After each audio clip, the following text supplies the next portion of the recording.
मैं आप सभी का स्वागत करता हूं अपनी यूट्यूब चैनल रेम्बो बाबा कंपटीशन में।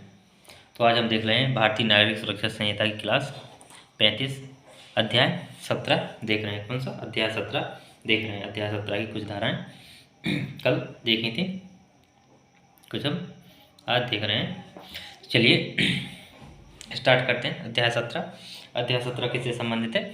अध्याय 17 संबंधित है मजिस्ट्रेट के समक्ष कार्यवाही का प्रारंभ किया जाना। किसके समक्ष?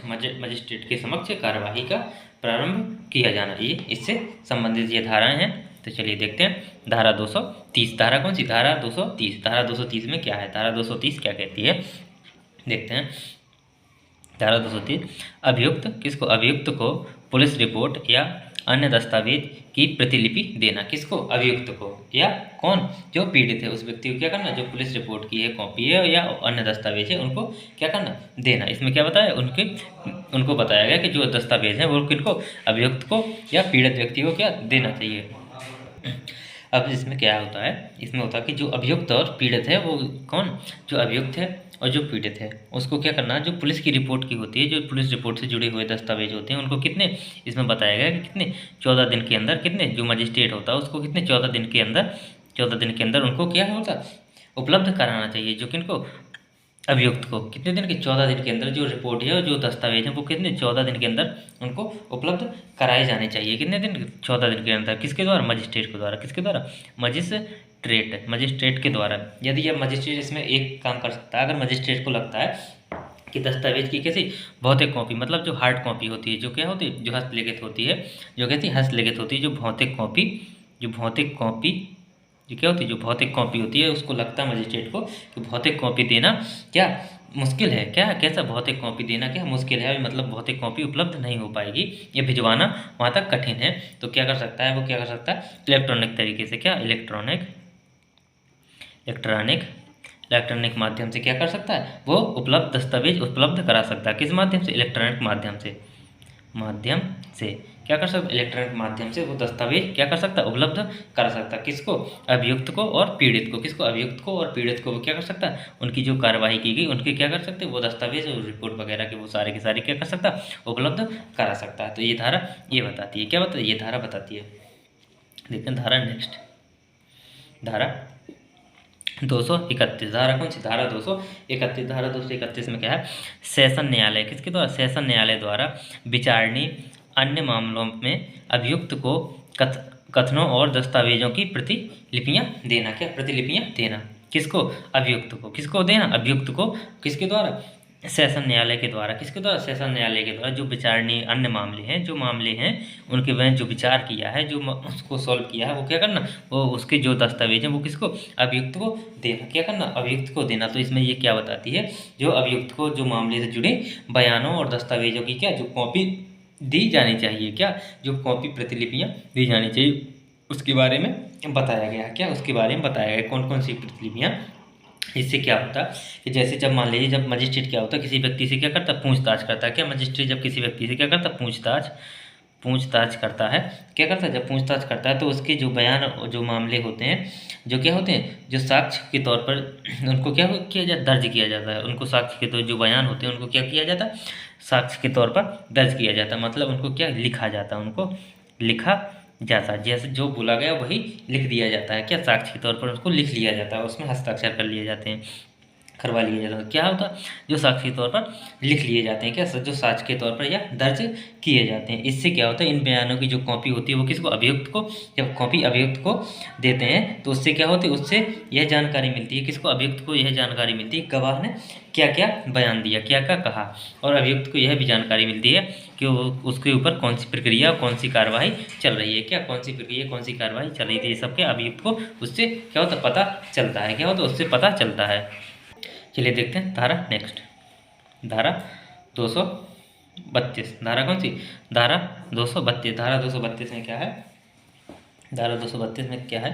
धारा 232 में जब अपराध क्या? जब अपराध अनन्यतः सेशन न्यायालय द्वारा विचारणीय है तब मामला उसे सुपुर्द कराना, मतलब उसको सौंपना। जब कैसा ऐसा मामला जो किसके द्वारा, जो विशेष रूप से किसके सत्र न्यायालय के द्वारा क्या विचारणीय हो, क्या जो विशेष रूप से ऐसा मामला है कि जो विशेष रूप से किसके सत्र न्यायालय के द्वारा, किसके सेशन न्यायालय या किसके सत्र न्यायालय या सत्र न्यायालय के द्वारा क्या विचारणीय है, तो वो क्या करना, वो जो मामला है उस मामले को किसको, सत्र न्यायालय को, किसको, सत्र न्यायालय को क्या करना, सौंपना। क्या करना, सत्र न्यायालय को सौंपना। इस धारा में बताया गया कि उसको उस मामले को सौंपना, उसकी क्या बताएगी, उसकी प्रक्रिया, उसकी सौंपने की प्रक्रिया। जो कौन सा मामला, जो किसकी विशेषता के, किसकी, जो कौन सॉल्व कर सकता है, जो सेशन न्यायालय को सौंपना है, जो किसका विचार करना है, किसको, सेशन न्यायालय को, जिस पे विचार करना वो उसको किसका, उसको सेशन न्यायालय को सौंपने के लिए क्या बताएगा, इसमें प्रक्रिया बताएगी। क्या बताएगी, इसमें प्रक्रिया बताएगी। कैसी प्रक्रिया है कि मतलब जैसे कि उसके जो मामले के जो अभिलेख हैं, जो क्या है, जो अभिलेख हैं, जो दस्तावेज हैं, जो दस्तावेज हैं, जो वस्तुएं साक्ष्य के रूप में प्राप्त हुई हैं, वस्तुएं, या जो वहाँ से सामान बरामद हुआ है, जो कुछ भी हुआ है, वो कहाँ भेजना, वो सब कुछ सत्र न्यायालय में भेजना। कहाँ पे, वो सब कुछ सत्र न्यायालय में भेजना। क्या करना, सत्र न्यायालय में भेजना। इस प्रकार की क्या इसमें प्रक्रिया बताई गई कि और क्या क्या करना चाहिए, और क्या क्या करना चाहिए। तो इसमें क्या बताएगा कि जो मामला किसके द्वारा, सत्र न्यायालय के द्वारा क्या विचारणीय, विशेष रूप से क्या था, विचारणीय है, तो उस मामले को किसके पास, उस मामले को सत्र न्यायालय के पास भेज देना चाहिए। किसके पास, सत्र न्यायालय के पास भेज देना चाहिए। उसकी क्या प्रक्रिया बताई गई, उसकी क्या बताई गई इसमें, धारा 232 में उसकी क्या प्रक्रिया बताई गई है, क्या है, प्रक्रिया बताई गई। चलिए देखते हैं धारा 233। धारा 233 में क्या कहा गया है, धारा 233 क्या कहती है। धारा 233 में परिवाद वाले, कौन से परिवाद वाले मामले में, किसमें, परिवाद वाले मामले में अनुसरण की जाने वाली प्रक्रिया और उसी अपराध के बारे में पुलिस अन्वेषण।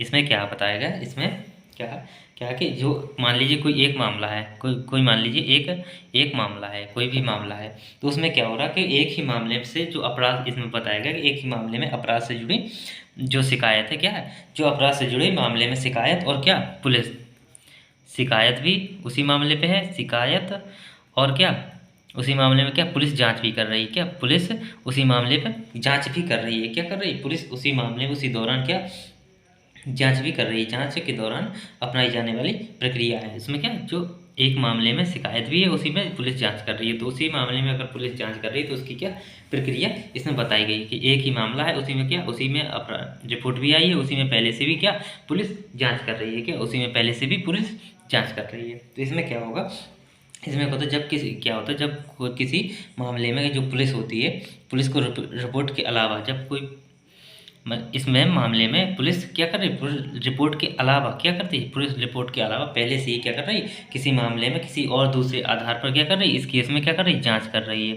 क्या कर रही है, किसी और आधार पर क्या कर रही है, जांच, रिपोर्ट की जांच पे के आधार पर नहीं, किसी और आधार पर इस पर क्या कर रही है, पुलिस जाँच कर रही है। क्या कर रही है, पुलिस जाँच कर रही है।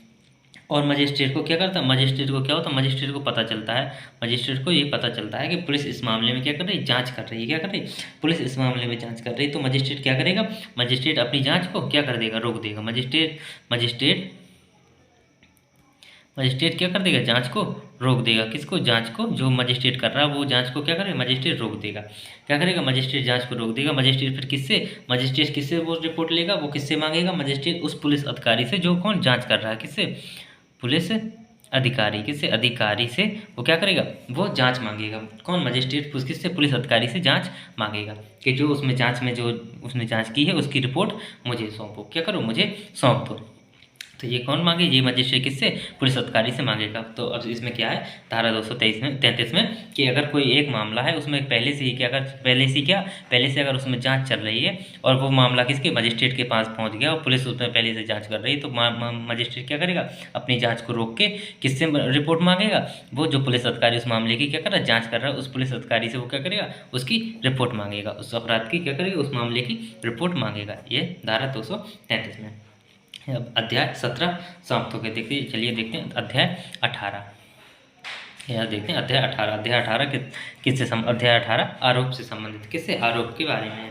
किसके बारे में? आरोपों के बारे में। अध्याय 18 का देखते हैं का, इसमें क्या? आरोपों का प्रारूप। क्या? आरोपों का प्रारूप। क्या है? आरोपों का प्रारूप। कैसे आरोप होने चाहिए और उसका एक रूप हो कि उसमें क्या क्या होना चाहिए और किस प्रकार से होना चाहिए। तो इसमें ये बताया गया है कि उसका प्रारूप बताया गया है।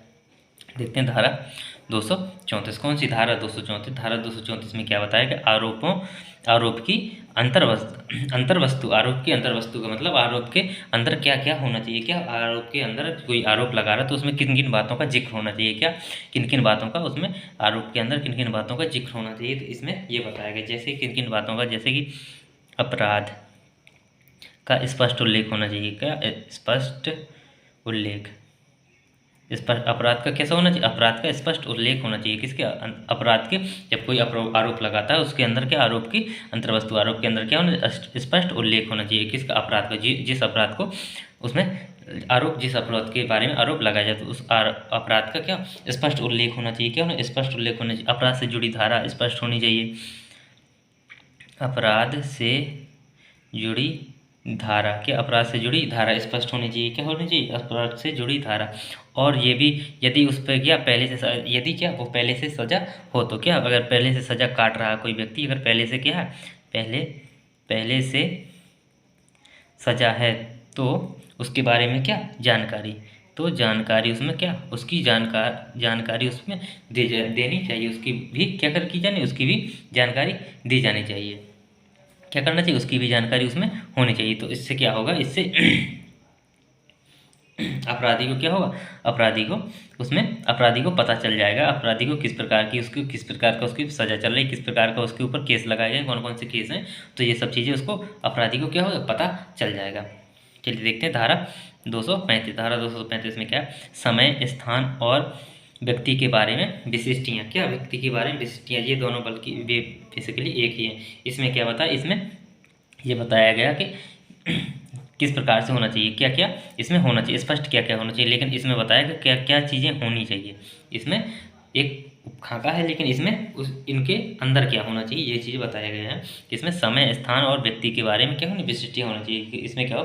जो आरोप के अपराध में, आरोप की जो अपराध है, कोई व्यक्ति आरोप लगाता है उसके अपराध के टाइम होना चाहिए। क्या? समय होना चाहिए, उस स्थान होना चाहिए, उस व्यक्ति के या वस्तु के बारे में पूरा क्या? विवरण होना चाहिए। क्या होना चाहिए? पूरा विवरण होना चाहिए। इससे क्या होता है? इससे अपराध जो आरोपी होता है उसको अपराध के बारे में क्या? पूरी जानकारी क्या होती है? पूरी जानकारी देने का काम करता है। क्या करता है? इससे अपराधी को क्या होती? जो आरोपी होता है, जो कौन? जो आरोपी है उसको क्या होती? पूरी अपने केस की क्या होती? पूरी जानकारी हो जाती है। क्या? जानकारी हो जाती है। जिससे क्या? उस व्यक्ति को पता चलता है कि वो क्या करता है, किस केस की वो क्या कर रहा है? सजा काट रहा है और उसको कितनी सजा होगी और उसको क्या क्या करना चाहिए और उसको क्या नहीं करना चाहिए। ये सब चीज़ें क्या इसमें पता चल जाती हैं। थैंक यू दोस्तों। अगर जानकारी अच्छी लगी तो प्लीज़ लाइक और सब्सक्राइब जरूर करिएगा। थैंक यू दोस्तों।